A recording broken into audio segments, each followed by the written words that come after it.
믿음에 관해서 시리즈 설교를 하고 있습니다. 오늘은 8번째 이삭의 믿음에 대해서 우리가 한번 살펴보도록 하겠습니다. 다른 사람에 비해서 이삭은 많은 부분이 연약하고 또 부족함이 많은 사람이었습니다. 히브리서 11장에 믿음의 장이라고 해서 위대한 믿음의 사람들의 이름이 다 기록이 되어 있고 그들의 어떤 부분이 하나님께서 인정하셨고 하나님이 보실 때에 그들의 믿음이 정말 위대한 믿음이었는가를 이 히브리서 11장 말씀에 기록하고 있습니다. 그런데 유독 오늘 본문 말씀은 이삭에 관해서 그의 믿음이 어떠했는지를 기록하고 있는데 한 절 말씀이 아주 짧게 요약되어 있습니다.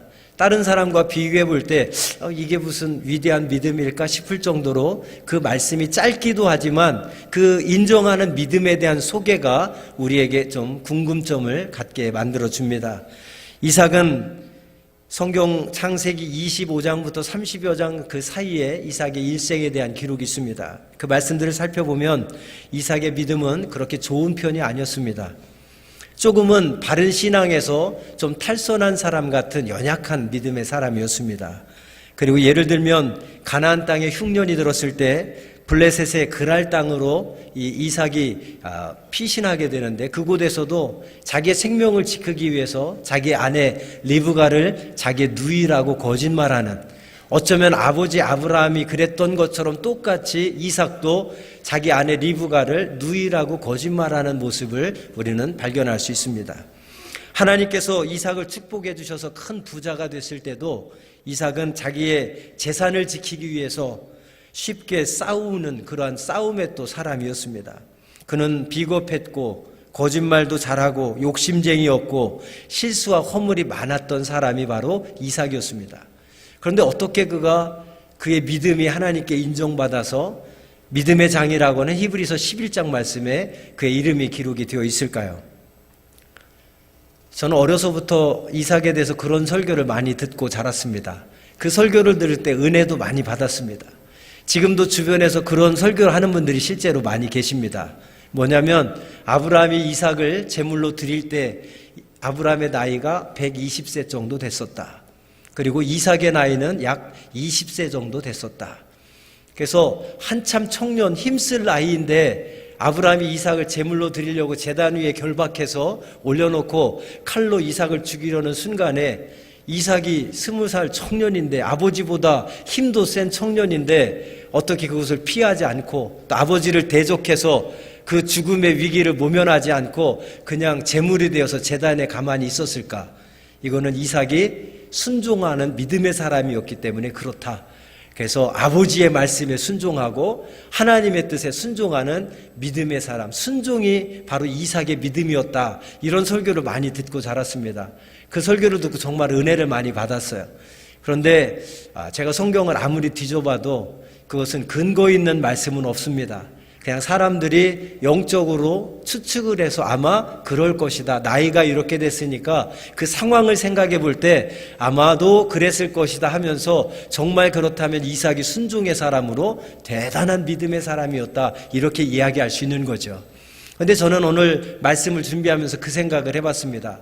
정말 이삭이 순종의 믿음을 가지고 제물로 드려졌을 때에 그가 20살의 청년이었지만 얼마든지 힘으로 아버지를 제압할 수도 있었고 그 죽음의 상황을 모면할 수도 있었을 텐데 왜 가만히 있었을까? 정말 이삭이 순종의 믿음이 있었기 때문에 그랬다라고 하면 저는 그 부분이 오늘 히브리서 11장 20절 말씀에 틀림없이 기록되었을 거라고 저는 생각합니다.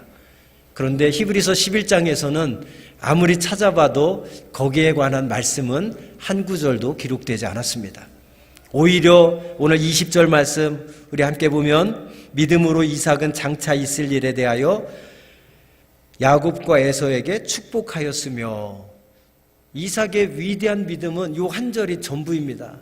그냥 두 아들인 야곱과 에서에게 축복하였다는 것이 하나님이 보실 때 위대한 믿음이었고 하나님을 기쁘시게 해드리는 그러한 믿음이었다라는 것이죠. 그런데 우리가 이 말씀만 봐서는 이삭이 에서와 야곱을 축복해 준 것이 뭐가 그렇게 대단한가, 뭐가 그렇게 위대한 믿음인가라고 생각할 수 있을 것입니다. 그러나 여기에 대해서 우리가 이 히브리서 11장 20절 이삭의 믿음이 왜 위대한가에 대해서 우리가 구체적으로 알려면 창세기 25장으로 가봐야 됩니다. 창세기 25장 특별히 23절 말씀을 한번 우리 같이 읽어보겠습니다. 시작. 여호와께서 그에게 이르시되 두 국민이 내 태중에 있구나. 두 민족이 내 복중에서부터 나누이리라. 이 족속이 저 족속보다 강하겠고 큰 자는 어린 자를 섬기리라 하셨더라. 자, 이 말이 무슨 말입니까? 하나님께서는 큰아들 에서가 아니라 작은 아들, 둘째 아들 야곱을 선택하시고 야곱을 축복해 주시기로 계획하셨다는 말씀을 주신 거예요. 여기서 중요한 것은 야곱을 향한 또 이삭을 향한 하나님의 뜻과 계획을 하나님께서 분명하게 이삭에게 전해줬습니다. 근데 이삭 혼자만 이 말씀을 들은 것이 아니라 누구랑 같이 들었어요? 아내였던 리브가와 함께 이 말씀을 들었습니다. 하나님은 분명히 이삭을 통해서 네 큰아들이 아니라 작은 아들을 내가 택했고 그 작은 아들을 통해서 내 뜻을 이루어 가겠고 작은 아들을 통해서 내가 축복해 주실 것이라는 말씀을 이제 야곱의 아버지 에서의 아버지였던 이삭과 리브가에게 똑같이 말씀해 주셨습니다. 그리고 28절 말씀을 한번 보면 28절 같이 읽을까요? 이삭은 에서가 사냥한 공기를 좋아하므로 그를 사랑하고 리브가는 야곱을 사랑하였더라. 자, 아버지와 어머니가 두 아들이 있는데 서로 사랑하는 아들이 다릅니다. 아버지 이삭은 누구를 더 좋아했답니까? 에서를 더 사랑했대요. 그리고 어머니 리브가는 누구를 사랑했습니까? 야곱을 더 사랑했다. 그래서 아버지는 큰아들을 사랑하고 어머니는 작은 아들을 더 사랑했다 그랬습니다. 자, 시간이 이제 많이 지났습니다. 어느새 아버지 이삭이 나이가 많아서 늙었습니다. 눈이 잘 안 보였어요. 그리고 임종이 가까워졌습니다. 그때 성경 창세기 27장 1절은 이렇게 말씀합니다. 이삭이 나이가 많아 눈이 어두워 잘 보지 못하더니 맏아들 에서를 불러 이르되 내 아들아 하매 그가 이르되 내가 여기 있나이다. 그리고 2절에서 4절에 보면 이 아버지 이삭이 마지막 유언과도 같은 말씀을 큰형 에서에게 줍니다. 이삭이 이르되 내가 이제 늙어 어느 날 죽을는지 알지 못하니 그런즉 네 기구 곧 화살통과 활을 가지고 들에 가서 나를 위하여 사냥하여 내가 즐기는 별미를 만들어 내게로 가져와서 먹게 하여 내가 죽기 전에 내 마음껏 네게 축복하게 하라.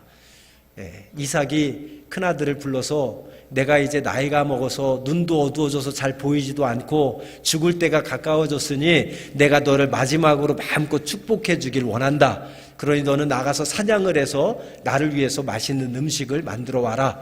그럼 내가 너를 위해서 마지막으로 한없이 축복해 주고 내가 죽겠다라는 이야기를 에서에게 해줍니다. 그런데 재미난 것은 그 다음 말씀에 보면 이삭이 그의 아들 에서에게 말할 때에 리브가가 들었더니 에서가 사냥하여 오려고 들로 나가매 그랬습니다. 자, 아버지 이삭이 큰형 에서에게 축복해 주겠다고 하는 이야기를 아내가 옆에서 이제 엿듣게 됩니다. 그리고는 자기가 더 사랑하는 동생 야곱에게 그 이야기를 해주면서 야, 아버지가 네 형을 축복해 준다고 한다. 그런데 그 축복을 네가 받았으면 좋겠다 하면서 어머니가 둘째 야곱과 이제 모의를 해서 형 분장을 하고 아버지에게 들어가죠. 그래서 맛있는 음식을 가지고 아버지를 대접하고 손을 만져보니까 형에서는 온몸에 털이 많았는데 이제 짐승의 털을 가지고 분장을 해서 들어가서 아버지가 잘 안 보이니까 손만 만져보고 털이 많으니까 에서가 틀림없구나 하고서 에서를 축복해 준다고 마음껏 축복을 다 해줬는데 그 축복을 다 누가 받았어요? 야곱이 받았습니다. 야곱이 받았는데 23절 말씀을 보십시오. 23절 말씀에 보면 리브가의 꾀로 말미암아 이 무장한 야곱이 결국 아버지 이삭을 속이고 형 에서를 대신해서 축복을 받는데 그의 손이 형 에서의 손과 같이 털이 있으므로 분별하지 못하고 축복하였더라. 그러면서 30절에 가보면 에서가 사냥을 끝나고 돌아옵니다.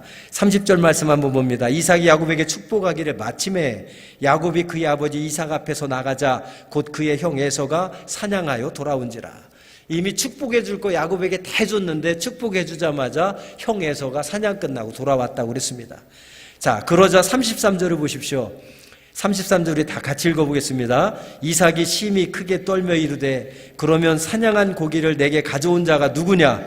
네가 오기 전에 내가 다 먹고 그를 위하여 축복하였은즉 그가 반드시 복을 받을 것이니라. 아니 축복을 다 해줬는데 에서가 또 왔어요. 그러면서 아버지가 깜짝 놀래가지고 33절에 보면 이삭이 어떻게 했다고 그럽니까? 심히 크게 떨며라고 그랬습니다.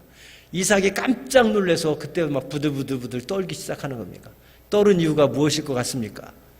괘씸한 녀석 같으니라고 나를 속이고 형의 받을 축복을 뺏어간 야곱에 대해서 분노해서 심히 떠는 게 아니에요. 순간 큰일 났다. 형 에서에게 줄 축복을 동생이 가로채 갔으니까 틀림없이 형이 이제 화가 끝까지 치밀어서 동생을 그냥 두지 않을 것 같다. 아버지가 걱정해서 떨었을 것 같습니까? 그런 떨미 아니었습니다. 그런 떨미 아니라 그 다음 말씀에 보면 우리가 구체적으로 찾아볼 수 있습니다. 우리 이 창세기 27장 37절 말씀 우리 같이 한번 읽어보겠습니다. 창세기 27장 37절입니다. 시작. 이삭이 에서에게 대답하여 이르되 내가 그를 너의 주로 세우고 그의 모든 형제를 내가 그에게 종으로 주었으며 곡식과 포도주를 그에게 주었으니 내가 네게 무엇을 할 수 있으랴. 자, 이 말씀을 통해서 볼 때에 이삭이 떨게 된, 심히 두렵고 떤 이유가 이 말씀 속에 있습니다. 무엇이냐면 이삭이 에서에게 대답하되 내가 누구를 야곱을 너의 주로 세우고 그의 모든 형제를, 야곱의 모든 형제를 내가 그에게 종으로 주었고 곡식과 포도주를 그에게 주었으니 내 아들아 내가 네게 무엇을 할 수 있으랴. 무슨 말입니까?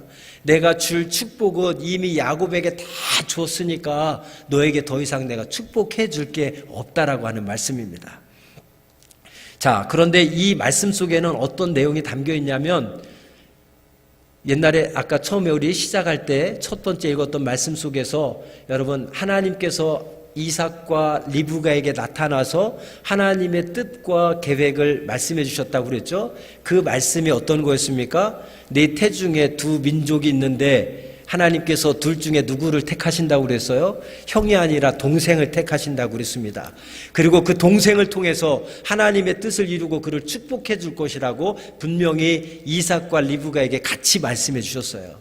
근데 시간을 지나고 보니까 이삭이 하나님의 뜻, 하나님의 계획, 하나님의 말씀을 잊어버린 거예요. 그래서 자기가 아버지로서 큰아들에게 축복해 주려고 에서를 불러다가 너 사냥해 가지고 와서 나를 위해서 음식을 만들면 내가 죽기 전에 너를 위해서 다 축복해 주겠다라고 했었는데 자신의 실수로 자기의 눈이 어두워서 야곱을 제대로 알아보지 못하고 에서인 줄 알고 축복해 줬는데 지나고 보니까 에서가 다시 와서 아까 누구지 하는 순간에 이삭이 하나님의 말씀이 떠올랐던 겁니다. 아, 큰일 날 뻔했다. 쉽게 얘기하면 이거예요. 큰일 날 뻔했다. 내가 하나님의 뜻과 하나님의 계획, 하나님이 내게 분명히 말씀해 주셨는데 내가 그 하나님의 뜻과 말씀을 잊어버리고 내 뜻대로 내 마음대로 내가 에서를 축복해 줄 뻔했다. 이 말씀이 이 속에 담겨 있는 겁니다. 그래서 거기서 깜짝 그가 놀라고 두려워 떤 것은 뭐냐면 실수하지 않으시는 하나님. 나는 실수해도 내가 분별하지 못하고 내가 착각하고 내가 잘못할 뻔했지만 하나님은 내 삶을 간섭하셔서 구체적으로 하나님의 뜻을 이루시는 분이라는 사실을 이삭이 이 순간 깨닫게 된 겁니다. 그래서 그 하나님을 그가 깨닫고 하나님 앞에서 두려워 떨은 거예요. 자칫했으면 내 생각대로 내 마음대로 내 뜻대로 하나님의 뜻과 계획에는 상관없이 내가 실수할 뻔했구나. 그러면서 하나님 앞에 신실하신 하나님, 말씀대로 행하시는 하나님, 약속을 성취하시는 하나님, 나는 부족하고 나는 잊어버리고 나는 실수하지만 하나님은 잊지 않으시고 내 삶을 구체적으로 간섭하셔서 하나님의 뜻을 이루고야 마시는 그 하나님을 이삭이 경험하게 되는 겁니다. 그래서 이 사건을 통해서 하나의 터닝 포인트가 되는 거예요. 그의 신앙에 있어서 전환점이 되는 겁니다. 지금까지는 자기 뜻대로 자기 마음대로 하나님 말씀해 주셨음에도, 하나님 약속해 주셨음에도 그 약속의 말씀 믿지 못하고 붙잡지 못하고 순종하지 못하고 살아왔는데, 이 사건을 계기로 해서 그가 심히 두려워 떨며 하나님이 어떤 분이신지를 바로 알게 되고, 이 사건을 계기로 해서 그의 믿음의 변화가 생기고 그의 삶의 변화가 생겨서 이제는 신실하신 하나님, 우리의 삶을 구체적으로 간섭하시고 하나님의 뜻을 결국 이루고야 마시는 그 하나님이심을 확신하면서 그의 남은 삶은 전적으로 하나님께 맡기고 하나님의 말씀에 순종하는 사람이 되었습니다. 여기서 중요한 포인트가 하나 있습니다. 하나님은 지금까지 이삭이 얼마나 불순종하고 실패하고 거짓말하고 그가 탐욕으로 가득하고 부족한 모습들, 하나님이 기뻐하시지 않는 모습들로 가득했던 삶일지라도 하나님은 지금까지 이전의 삶은 기억하지 않는다는 거예요. 기억하지 않으시고 이 순간이라도 하나님이 누구신지를 바로 알고 하나님이 누구신지를 바로 깨닫고 이제 그 하나님을 신뢰하며 전적으로 하나님의 말씀에 순종하는 사람으로 변화될 때에 하나님은 그것을 기뻐하셨고 그것을 이삭의 위대한 믿음으로 인정하셔서 오늘 히브리서 11장 20절에 그의 이름을 기록하면서 굳이 이 말씀을 주신 겁니다. 믿음으로 이삭은 장차 있을 일에 대하여 야곱과 에서에게 축복하였으며, 자녀에게 축복한 것이 뭐 그렇게 대단하고 큰 위대한 믿음인가라고 생각할 수 있겠지만 그 배경을 우리가 찾아보면 바로 이러한 뜻이 그 말씀들 속에서 담겨 있다라는 교훈을 우리가 발견할 수 있습니다.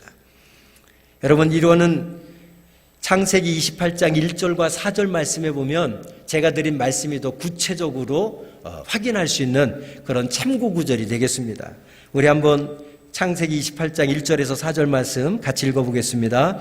이삭이 야곱을 불러 그에게 축복하고 또 당부하여 이르되, 전능하신 하나님이 내게 복을 주시어 내가 생육하고 번성하게 하여 내가 여러 족속을 이루게 하시고 아브라함에게 허락하신 복을 내게 주시되 너와 함께 네 자손에게도 주사 하나님이 아브라함에게 주신 땅 곧 네가 거류하는 땅을 네가 차지하게 하기를 원하노라. 자, 이 말씀은 무슨 말이냐면 이 이삭이 자신이 실수한 것 같았지만 하나님의 확실한 간섭하심 속에 야곱을 축복하게 되었고, 그러나 내가 실수했다라고 하면서 야곱에게 축복했던 것을 이삭이 다시 뺏지 않았어요. 그 다음에 철회하지 않았습니다. 이 말씀은 뭐냐면 하나님의 뜻이었음을, 그리고 자기가 잊어버리고 실수할 뻔했다는 사실을 인정하는 대목입니다. 그것을 깨달았을 때 이 형 에서는 그래도 분노해서 야곱을 죽이려고 합니다. 그러자 야곱이 형 에서의 분노를 피해서 이제 도망가게 되는데, 그 피해 나가는 야곱을 위해서 이삭이 또 한 번 축복해 주는 거예요. 그 말씀이 창세기 28장 1절에서 4절까지의 말씀입니다. 여러분, 이 말씀을 통해서 우리는 이삭이 깨달음이 확고해집니다. 아하, 자기가 하나님이 말씀해 주셨던 걸 잊어버리고 자칫하면 실수할 뻔했다. 그러나 자기는 실수를 할 뻔했지만 그 실수를 통해서도 구체적으로 간섭하시고 역사하시는 하나님의 섭리, 하나님의 일하심을 이삭은 깨닫고 그 야곱에게 축복해 줬던 것을 철회하거나 다시 빼앗지 않았습니다. 그리고 오히려 분노한 에서를 피해서 도망가는 야곱을 위해서 더 축복해 주십니다. 그 축복이 뭐예요? 이삭이 야곱을 불러 그에게 축복하고 또 당부하여 이르되, 전능하신 하나님이 네게 복을 주시어 네가 생육하고 번성하게 하여 네가 여러 족속을 이루게 하시고 아브라함에게 허락하신 복을 네게 주시되 너와 함께 네 자손에게도 주사 하나님이 아브라함에게 주신 땅 곧 네가 거류하는 땅을 네가 차지하게 하시기를 원하노라. 너를 향한 하나님의 뜻이 이런 것이라는 것을 야곱에게 다시 한번 확인시켜주면서 그를 축복해 줍니다. 이때 가서는 이삭이 깨달음을 통해서 하나님의 뜻을 온전히 순종하고 그분께 야곱의 삶을 맡기는 모습을 우리가 보게 되는 거예요. 여러분, 오늘 이 말씀을 통해서 저는 여러분에게 첫 번째로 권면드립니다. 오늘 히브리서 11장 말씀에 보면 믿음의 위대한 사람들의 그런 믿음에 대해서 쫙 소개하고 있는데, 그들이 처음부터 믿음이 좋고 믿음이 완전하고 위대한 믿음을 가졌던 사람들이 아닙니다. 처음에는 다 연약하고 부족하고 실수하고 실패하고 하나님의 기쁨 되지 못했던 삶의 순간들이 많이 있었습니다. 그러나 중요한 것은 어떤 하나의 사건을 통해서, 어떤 계기를 통해서 그의 인생에, 그의 믿음에 전환점이 있었다고 하는 겁니다. 그 전환점을 통해서 그가 변화되어지고 하나님을 온전히 신뢰하며 그 말씀에 순종하는 사람으로 새롭게 변화되었을 때 하나님은 그 부분을 기뻐하시고 그 부분을 인정하시고 그 부분을 기억하셔서 히브리서 11장에 위대한 믿음의 사람이라고 그의 이름을 기억해 놓은 겁니다. 여러분, 어쩌면 우리와 성정이 다 똑같은 사람들입니다. 바라기는 오늘 이 아침에 이 말씀을 통해서 우리의 인생이 변화되어지는, 우리의 믿음이 변화되어지는 전환점이 되었으면 좋겠습니다. 지금까지는 믿음 없음을 하나님 앞에 보여드리고 우리가 연약하고 부족하고 실수하고 실패하는 그런 삶을 살았다고 할지라도 오늘 이 아침에 이 말씀을 통해서 하나님의 뜻과 섭리를 우리가 다시 한번 바로 깨닫고 나의 믿음 없음을 하나님 앞에 회개하며 이제 남은 생에는 하나님을 온전히 신뢰하며 믿음으로 나아가는 믿음의 사람이 되었으면 좋겠습니다. 그러면 하나님은 지금까지 우리의 부족함은 기억하지 아니하시고 오늘 하나님을 내가 모셔드리고 온전히 그분을 신뢰하며 믿음으로 변화된 삶을 살아갈 때 이 삶을 주님 기뻐하시고 우리를 위대한 믿음의 사람이라고 인정해 주실 줄로 믿습니다. 오늘 이 말씀을 통해서 우리가 배워야 될 것은 무엇입니까? 그것은 하나님께서 이삭과 같이 우리 각 사람을 인도하시는 분이라는 사실을 깨달아야 되겠습니다. 여러분, 요즘에 어떤 계획들을 갖고 살아가고 계십니까? 어떤 목표를 갖고 살아가고 계십니까? 사업의 확장을 계획하고 계십니까? 아니면 새로운 일을 계획하고 계십니까? 자녀의 결혼을 계획하고 계십니까? 건강을 위해서 운동을 계획하고 계십니까? 아니면 이사를 계획하고 있습니까? 우리는 살아가면서 많은 계획을 세우고 목표를 가지고 살아가고 있습니다. 그러나 우리가 잊지 말아야 될 것은 내가 아무리 좋은 계획을 세우고 목표를 가지고 열심히 땀 흘려 수고한다고 할지라도 하나님께서 도와주시지 않으면 그 일들을 이룰 수 없다는 사실을 기억해야 되겠습니다. 잠언 16장 3절과 9절에 말씀합니다. 너의 행사를 여호와께 맡기라. 그리하면 네가 경영하는 것이 이루리라. 사람이 마음으로 자기의 길을 계획할지라도 그의 걸음을 인도하시는 이는 여호와시니라. 우리가 모든 것을 계획할지라도 그 길을 인도하시는 분은 하나님이신 줄 믿습니다. 이삭은 자기 마음대로 자기 뜻대로 잊어버리고 하나님 말씀 잊어버리고 실수했지만 그럼에도 구체적으로 그 삶을 개입하시고 간섭하셔서 마침내는 하나님의 뜻을 이루고야 마시는 그 하나님을 깨닫고 그의 삶이 바뀌어졌습니다. 그의 신앙이 바뀌어졌습니다. 온전한 하나님을 신뢰하며 믿음의 순종을 보이는 이삭으로 변화되었습니다. 그러한 변화가 오늘 이 아침에 저와 여러분에게 있기를 간절히 주의 이름으로 축원드립니다. 마지막으로 하나만 더 생각해 볼 것은 여러분, 이 말씀을 통해서 저는 우리 모든 사랑하는 교우들이 부모로서, 믿음의 부모로서 사명을 가지고 살았으면 좋겠다는 생각을 갖습니다. 요시모토 다카키라고 하는 일본의 유명한 저자가 있습니다. 그가 지은 내 안의 행복이라는 책에서 요시모토 다카키는 이렇게 말합니다. 아이들의 마음의 상처는 어디에서 생겼을까요? 친구들에게일까요? 선생님에게일까요? 형제들에게일까요? 아닙니다. 아이들의 상처는 부모에게 생긴 것입니다. 라고 이야기합니다. 아이는 성장하는 과정에서 부모에게 상처를 입는다고 합니다. 상처 입은 아이는 결국 상처받은 부모 아래서 자란 아이가 상처 입는 아이가 된다고 합니다. 그러나 비단 상처만이 아니라 이 저자는 자신이 저술한 책에서 이렇게 이야기합니다. 부모로부터 삶의 방법, 생활 습관, 가치관, 이 모든 것들을 부모에게 배운다라고 이야기하고 있습니다. 여러분이 알고 있듯이 에서는 매우 공격적인 사람입니다. 야곱은 거짓과 속임수에 능했던 사람입니다. 그런데 공교롭게도 에서의 공격성은, 야곱의 속임수는 어디에서 누구에게 배웠을까요? 바로 부모로부터 배웠다는 사실을 우리는 발견할 수 있습니다. 에서의 공격성은 아버지 이삭에게서 배웠고 야곱의 거짓말은 어머니 리브가에게서 배운 것입니다. 이 말씀을 통해서 우리가 다시 한번 생각해 볼 것, 부모의 역할이 참 중요하다라는 거죠. 왜? 부모가 그 아이의 미래를 결정하기 때문입니다. 부모가 가진 생각, 부모가 가진 가치관, 부모가 살아가는 삶의 모습들, 생활 습관들 아이들이 그대로 배운다는 것입니다. 그래서 그 아이의 미래는 부모에 의해서 결정된다라고 이런 이야기합니다. 그래서 저는 이 말씀을 가지고 부모의 사명에 대해서 깊이 묵상해 봤으면 좋겠습니다. 여러분이 잘 아는 맹모 삼천지교라는 말 아실 겁니다. 맹자의 어머니가 맹자의 교육을 위해서 3번 이사 갔다는 말입니다. 공동묘지로 갔고 시장으로 갔고 글방 근처로 갔습니다. 결국은 그 환경의 영향을 받아서 맹자가 글방 근처에 살면서 그가 뛰어난 학자가 되었다라고 하는 이야기입니다. 우리나라 부모들은 교육 열기가 세계 어디에 내놔도 뒤떨어지지 않습니다. 대한민국의 부모들의 교육열은 세계적인 수준입니다. 부모는 굶는 한이 있어도 자녀들은 잘 교육하려고 합니다. 잘 키우고 싶습니다. 그것이 모든 부모의 공통된 생각일 것입니다. 아마 예수 믿는 부모들도 똑같은 소원을 가지고 있을 겁니다. 그런데 우리가 여기서 한 가지 생각해 봐야 될 것, 내 자녀에 대해서 신앙의 문제에 대해서는 내가 얼마만큼 열정을 가지고 있는가에 대해서 오늘 마지막으로 생각해 봤으면 좋겠습니다. 우리가 잘 아는 대로 유태인은 세계 인구의 0.1%밖에 안 됩니다. 그런데 세계적인 학자와 재벌 기업의 상당수가 유태인들입니다.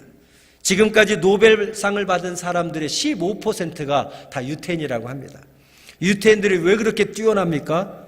그것은 누구나 다 인정하듯이 부모의 교육에 있다라고 하는데 그냥 교육이 아니라 부모의 신앙 교육 때문이라고 이야기합니다. 유태인들의 엄마는 아이가 태어난 날부터 아이에게 10계명을 읽어주고 10계명을 가르쳐준다고 합니다. 아이가 커서 말 알아들을 때부터 교육하는 것이 아니라 태어난 날부터 아이가 알아듣든 못 알아듣든 태어난 날부터 10계명을 읽어주고 10계명을 가르쳐준다고 합니다. 왜냐하면 아이가 커서 세상의 것을 배우기 전에 먼저 하나님을 섬기는 법을 가르쳐 주어야 되겠다라고 그들의 신앙이 확고하기 때문입니다. 사랑하는 여러분, 하나님께서 여러분의 자녀들을 왜 믿는 여러분의 가정에 맡기셨다고 생각하십니까? 그거에 대해서 한 번쯤 생각해 보셨습니까? 아직 생각 한 번도 안 해보셨으면 오늘부터 한번 생각해 보시기 바랍니다. 하나님께서 여러분의 자녀들을 왜 예수 믿는 여러분의 가정에 맡겨주셨을까요? 옷 잘 입혀주라고요? 맛있는 거 많이 사주라고요? 좋은 학원 보내라고요? 좋은 과외 시켜주라고요? 그것만이 이유라면 하나님은 여러분의 가정에 특별히 맡기실 이유가 없었을 것 같습니다. 왜냐하면 세상에는 여러분보다 훨씬 좋은 환경에서 더 잘 먹이고 키우고 가르칠 수 있는 가정이 많이 있기 때문입니다. 그렇다면 왜 예수 믿는 여러분의 가정에 여러분의 자녀를 맡기셨을까요? 저는 분명히 믿습니다. 신앙 교육을 위해서 예수 믿는 부모 밑에 여러분의 자녀를 하나님께서 맡기셨다고 저는 믿습니다. 우리가 세상적인 것만 관심 가지고 세상적인 것들로 우리 아이들을 배부르게 하고 세상적인 것들로 아이들을 채워주기보다 먼저 하나님의 말씀으로 채워주고 하나님의 기도로 채워주는 그러한 믿음의 부모가 되었으면 좋겠습니다. 어려서부터 부모의 믿음을 보면, 부모의 기도를 보면, 부모의 순종을 보면 아이들은 그대로 배우게 되어 있습니다. 여러분, 여러분의 자녀들에게 얼마만큼 믿음의 영향력을 끼치고 있습니까? 믿음의 모습들을 얼마만큼 보여주고 있습니까? 설교 전에 영상을 보셨던 것처럼 오늘 이삭이 하나님의 뜻과 섭리를 깨닫고서야 야곱과 에서를 위해서 아버지로서 마음껏 축복해 주셨던 것처럼 우리가 인격적으로 신앙적으로 정말 믿음의 부모답게 새롭게 세워지는 그러한 시간이 되었으면 좋겠습니다. 그리고 자녀들을 위해서 기도하는 부모가 되었으면 좋겠습니다. 이삭이 자녀들을 축복해 줬던 것처럼 우리가 자녀들을 마음껏 그를 위해 축복해주며 기도하는 부모, 이삭이 야곱과 에서를 하나님의 말씀을 깨닫고 온전히 하나님을 신뢰하며 하나님 앞에 그들의 삶을 맡기는 그러한 믿음의 모습을 봤듯이 오늘 우리도 믿음의 부모로서 자녀를 위하여 기도하기를 쉬지 않고 하나님의 손에 자녀를 온전히 맡겨서 하나님께서 하나님이 원하시는 대로 내 자녀를 키워달라고 맡길 수 있는 그런 믿음의 사람, 믿음의 부모가 되기를 주님의 이름으로 축복드립니다. 기도하겠습니다.